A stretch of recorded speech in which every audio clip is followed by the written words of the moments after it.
Hello, I'm the Angry Spork. It's Valentine's Day and crossover year, so it makes sense to focus on a different kind of crossing over of characters: shipping. Is it harmless fun or the unholy tool of the devil? No, different kind of tool. No, different kind of devil. Different kind of tool of different kind of devil.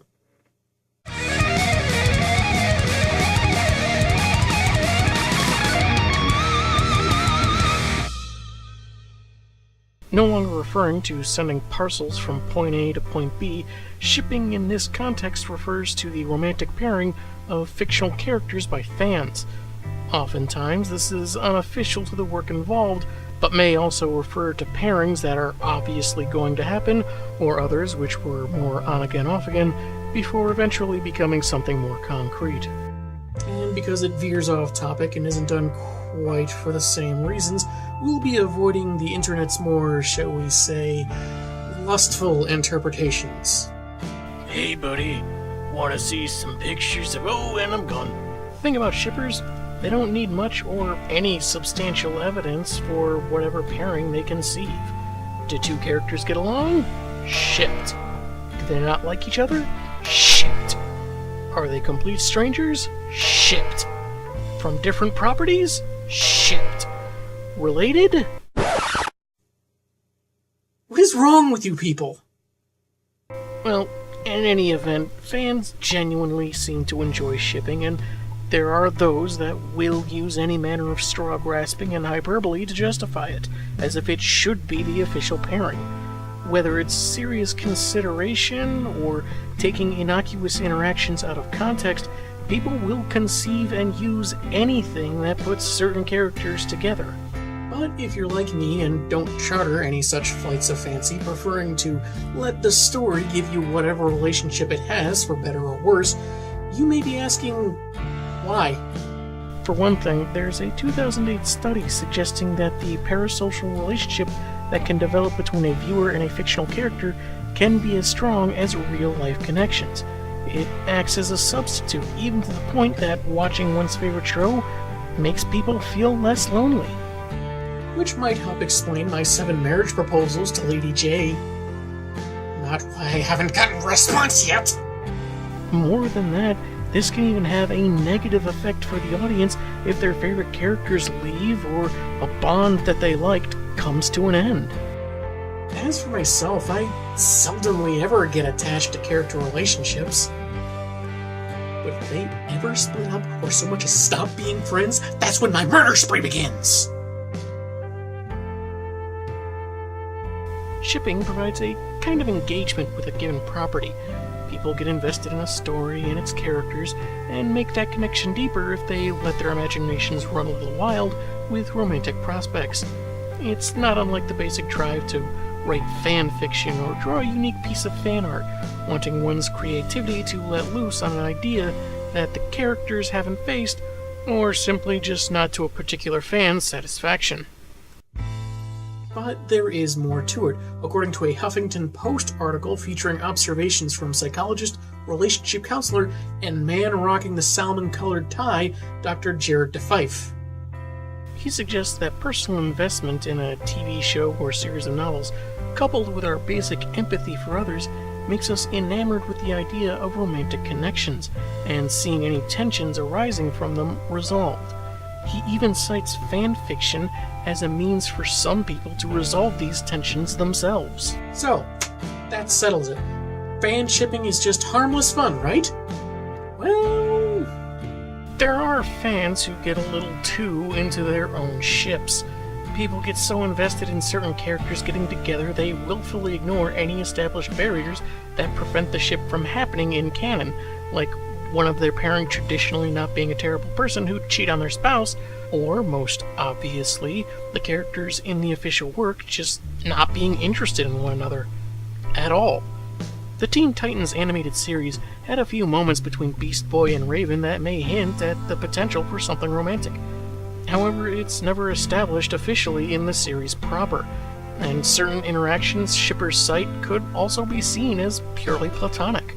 And and for many reasons, most of which are contextual in nature, this does not count.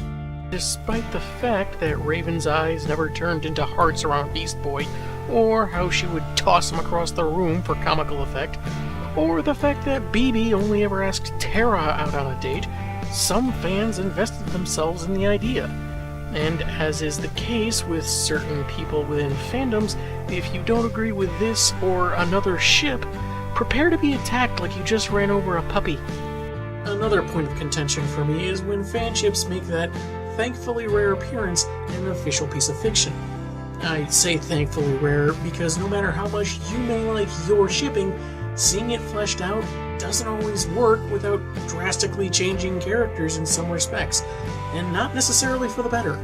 There are those that like the idea of Superman and Wonder Woman as a couple, and while that was previously only seen in Elseworld stories or canon stories where their minds were controlled, this was attempted in the main canon with the New 52, though apparently didn't prove popular enough, and with Rebirth it's been rightly done away with.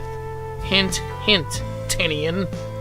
Well, I don't care if you yourself happen to pair them up. I personally find them too similar to be interesting. And I kind of wonder if people pair them up just because they have the same color scheme. Or, for another example, there's Age of Ultron, where Bruce Banner is pursued by Natasha Romanoff. The film wants you to even just accept the idea of these two as a couple, despite Bruce's established, but never again referenced relationship with Betty Ross, and the fact that his alter ego nearly crushed Black Widow in the first Avengers movie.